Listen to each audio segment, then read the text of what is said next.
ሴት ብትሆንም ዳኛ ነበረች። በጭቆናና በብረት ሰረገላዎች በሚተዳደር ምድር ውስጥ ትኖር ነበር። ሆኖም የመላው ሕዝብ ዕድል የተመካው በታላላቅ ሰራዊት ወይም በኃይለኛ የጦር መሳሪያዎች ላይ ሳይሆን በተራ የዘንባባ ዛፍ ስር በተነገረው የእርሷ ብቸኛ ድምፅ ላይ ነበር። ጨለማ ምድሪቱን ሲይዝ የብረት ሰረገላዎች አስፈሪ ጩኸት በእያንዳንዱ ልብ ውስጥ ፍርሃት ሲዘራ ተስፋ ሁሉ የጠፋ ይመስል ነበር። እግዚአብሔር ሰይፍ ያልያዘችውን በእምነቷ ግን ሰራዊትን ያንቀጠቀጠችውን የእስራኤል እናት ዲቦራን አስነሳ። ውጊያው የራሷ ሳይሆን የእግዚአብሔር መሆኑን አውቃ ሳትንቀጠቀጥና ሳትፈራ ወደ ጦርነት ገባች። ይህ በሁሉም ሁኔታ ላይ ስለታየ ድፍረት፣ ስለማይናወጥ እምነትና ፈጽሞ ባልተጠበቀ ሰው በኩል ስለሚሰራው የእግዚአብሔር የማያቆም ኃይል የሚናገር አስደናቂ ታሪክ ነው። ይህ የታላቂቷ ዳኛ የዲቦራ ታሪክ ነው።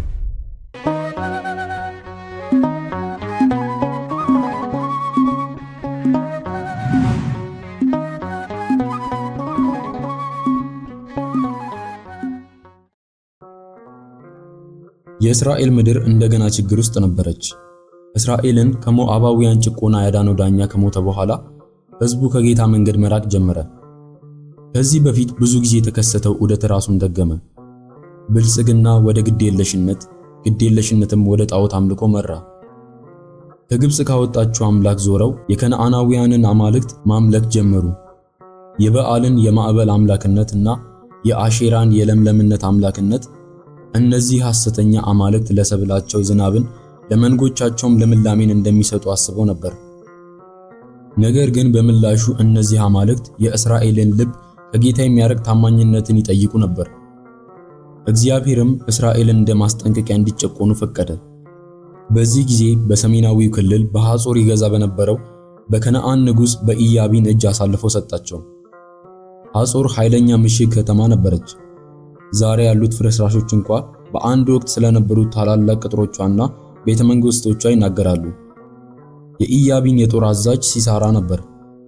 900 የብረት ሰረገላዎች የነበሩት ጨካኝ ጄኔራል ነበር። በዚያን ዘመን የብረት ሰረገላዎች እንደ ታንክ ነበሩ። ፈጣን፣ በሜዳ ላይ የማይቆሙና በውጊያ ላይ ገዳይ ነበሩ። ከነዓናውያንን የእስራኤል ነገዶች ለማሸበር ይጠቀሙባቸው ነበር። ገበሬዎችን በእርሻቸው ላይ ያጠቁ፣ መንደሮችን ያቃጥሉና ከባድ ግብር ይጠይቁ ነበር። ለ20 ረጅም ዓመታት እስራኤል በኢያቢን ጭካኔ ተሰቃየች። ይህ የጣዖት አምልኮ ዋጋ ነበር። ከግብጽ ያወጣቸው አምላክ ያለመታዘዛቸውን ክብደት እንዲሰማቸው ፈቀደላቸው። ነገር ግን ጥቂቶች አሁንም ይጸልዩ ነበር። በደቡብ ሩቅ በኤፍሬም ከተማ ሀገር በራማና በቤቴል መካከል ዲቦራ የምትባል አንዲት አስደናቂ ሴት ትኖር ነበር። እርሷ የእግዚአብሔርን ቃል የምትናገር ነቢይት ብቻ ሳትሆን የእስራኤልም ዳኛ ነበረች። ሕዝቡን ለመምራት ለማዳንና ለመምከር በእግዚአብሔር የተነሱ ነበሩ። ሰዎች ለውሳኔ ለክርክርና ለምክር ወደ እነርሱ ይመጡ ነበር። ዲቦራም የዲቦራ ዘንባባ ተብሎ በሚታወቀው የዘንባባ ዛፍ ስር ፍርድ ትሰጥ ነበር። ወንዶችና ሴቶች ከእስራኤል ሁሉ ክርክራቸውን ለመፍታትና ምክሯን ለመፈለግ ይመጡ ነበር። ፍርዶቿ የጽድቅ ነበሩ። ቃሎቿ ስልጣን ነበራቸው። ሕዝቡም ያምናት ነበር። ዲቦራ በዛን ዘመን ያልተለመደ ነገር ነበራት። መንፈሳዊ ስልጣንና ብሔራዊ ተጽዕኖ ያላት ሴት ነበረች። ወንዶች ብዙውን ጊዜ በሕዝብ ሕይወት ውስጥ መሪዎች በነበሩበት ዓለም ውስጥ ዲቦራ እንደ ብርሃን ጎልታ ትታይ ነበር። ጥንካሬዋ ከአካላዊ ኃይል ወይም ከወታደራዊ ኃይል የመጣ ሳይሆን በእግዚአብሔር ላይ ካላት የማይናወጥ መታመንና ድምፁን በግልጽ የመስማት ችሎታዋ ነበር። አንድ ቀን የጌታ ቃል ለእስራኤል መዳን ዕቅድ ይዞ ወደ ዲቦራ መጣ። በሩቅ ሰሜን በቄዴስ ይኖር ከነበረው ከንፍታሌም ነገድ የሆነው የአቢኖራምን ልጅ ባርቅን አስጠራችው። ባርቅ ሲደርስ በእግዚአብሔር ትእዛዝ ስልጣን ተናገረች። የእስራኤል አምላክ ጌታ እንዲህ ሲል ያዛል፣ ሂድ ከንፍታሌምና ከዛብሎን ነገዶች 10,000 ሰዎችን ይዘህ ወደ ታቦር ሂድ ከንፍታሌምና ከዛብሎን ነገዶች 10,000 ሰዎችን ይዘህ ወደ ታቦር ተራራ ውጣ።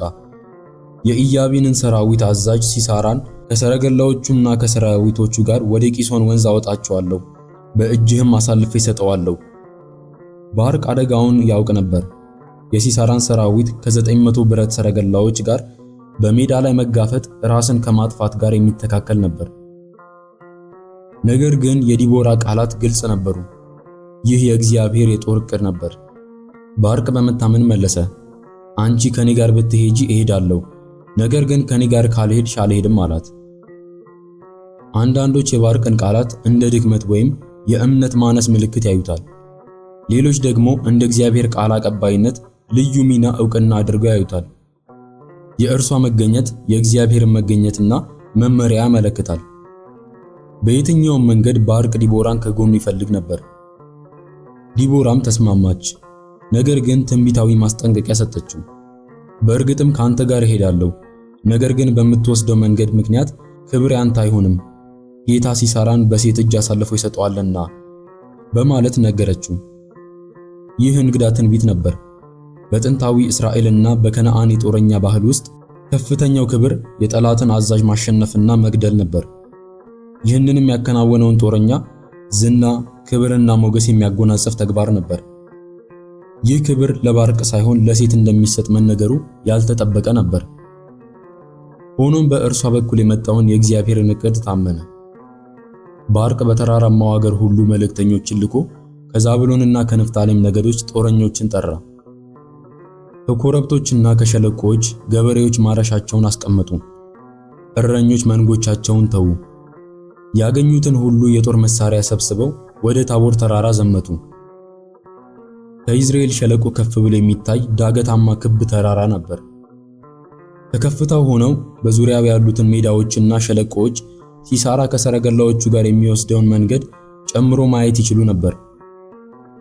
እዚህ ነበር ባርቅ ከዲቦራ ጋር 10,000 ሰዎችን የሰበሰበው።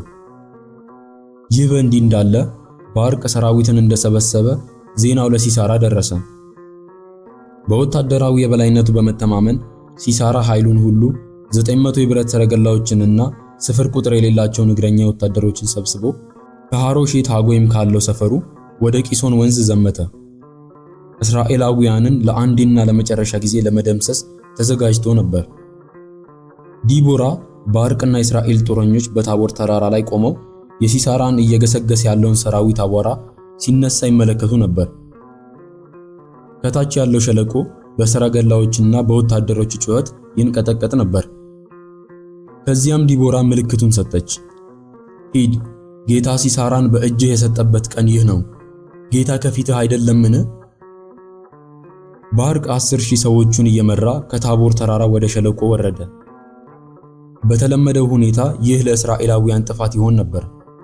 ሰረገላዎች እግረኛ ወታደሮችን በሜዳ ላይ በቀላሉ ሊጨፈጭፉ ይችላሉና። ነገር ግን እግዚአብሔር ያልተጠበቀ ነገር አዘጋጅቶ ነበር። በመሳፍንት 5 ላይ ባለው የዲቦራ መዝሙር መሰረት ሰማያት ተከፈቱ፣ የዝናብ ደመናዎች ተሰብስበው ዝናብ መዝነብ ጀመሩ። በአንድ ወቅት ጠንካራ የነበረው የጦር ሜዳ መሬት ወደ ወፍራም የሚስብ ጭቃ ተለወጠ። ዝናቡ ያጠበው የቂሶን ወንዝ በኃይል ፈሰሰ። ሜዳውን አጥለቀለቀውና ፍርስራሾችን በፈጣን ወራጅ ወሰደ። የሲሳራ የብረት ሰረገላዎች የሰራዊቱ ኩራትና ሽብር ከጥቅም ውጭ ሆኑ። መንኮራኩሮቻቸው ጭቃ ውስጥ ተሰመጡ። ፈረሶች ተቸገሩ፣ ጦረኞችም በፈረሶቻቸው ላይ ተጣበቁ። በአንድ ወቅት አስፈሪ ኃይል የነበረው ነገር የታሰረ የተመሰቃቀለ ስብስብ ሆነ። ይህ በእንዲህ እንዳለ የእስራኤል ጦረኞች በድፍረትና በትክክለኛነት ወደፊት ገፉ። በጽኑ ቁርጠኝነት መቱ። ልባቸውም ጸንቶ በእምነት ተሞልቶ ነበር። በከነዓናውያን ወታደሮች ልብ ግራ መጋባት ተስፋፋ። በአንድ ወቅት አስፈሪ የነበረው ሰራዊት ተሰብሮ በፍርሃት ሸሸ። ጌታ ራሱ በዚያ ቀን ለእስራኤል ተዋጋ። የጠላት ኃይል ፈረሰ። የእስራኤልን መዳን ተጠናቀቀ። የእግዚአብሔርን ሉዓላዊነትና ታማኝነት የሚያሳይ አስደናቂ ምስክርነት ነበር። ነገር ግን ታሪኩ ገና አላለቀም ነበር። በግርግሩ መካከል ሲሳራ ውጊያው እንደጠፋ አየ። ሰረገላውን ትቶ በእግሩ ወደ ቃይናዊው የሄበር ሚስት ወደ ኢያኤል ድንኳን ሸሸ። ቃይናዊው የሙሴ አማት የሆባብ ዘሮች ነበሩ። ከከነዓናውያን ጋር በሰላም ይኖሩ ነበር። ሄበርም ከንጉሱ ኢያቢን ጋር ቃል ኪዳን ገብቶ ነበር። በዚህ ምክንያት ሲሳራ የኢያኤል ድንኳን ለመደበቅ አስተማማኝ ቦታ እንደሆነ አመነ። ኢያኤል ልትቀበለው ወጣች። ጌታዬ ሆይ ና ግባ፣ አትፍራ አለችው። በብርድ ልብስም ሸፈነችው። የሚጠጣውንም ወተት ሰጠችው። ከውጊያውም ደክሞና ደህና እንደሆነ አምኖ በበሩ ላይ እንድትጠብቅለትና ማንም ቢመጣ እርሱ እዚያ እንደሌለ እንድትነግርለት ጠየቃት። ነገር ግን ሲሳራ በከባድና በድካም እንቅልፍ ውስጥ ሲወድቅ ኢያኤል በጸጥታ ዓላማ ተንቀሳቀሰች። ድንኳን ለመትከል በዘላን ባህላቸው ሴቶች የተካኑባቸውን መሳሪያዎች፣ የድንኳን ካስማና መዶሻ ወሰደች። በጥንቃቄ እርምጃ ሲሳራ በብርድ ልብሱ ስር ወደ ተኛበት ቀረበች። በአንድ ፈጣንና ወሳኝ ምት የድንኳኑን ካስማ በጆሮ ግንዱ በኩል ወደ መሬት መታችው። ምቱም የመጨረሻው ነበር። ሲሳራ ፈጽሞ አልነቃም። ከቅጽበት በኋላ ባርቅ ሲያሳድደው መጣ። ኢያኤልም ባርቅን ለመቀበል ከድንኳኑ ወጣች። ባርቅንም ና አለችው፣ የምትፈልገውን ሰው አሳይሃለሁ። ባርቅ ገብቶ ሲሳራ ሞቶ አየው።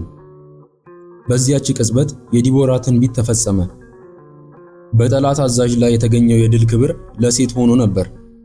በዚያ ቀን እግዚአብሔር የከነዓን ንጉሥ ኢያቢንን በእስራኤላውያን ፊት አስገዛው። ከዚህ ጊዜ ጀምሮ እስራኤል እየጠነከረች ሄዳ ኢያቢንን ሙሉ በሙሉ አጠፋችው። ድሉን ለማክበር ዲቦራና ባርቅ መዝሙር ዘመሩ።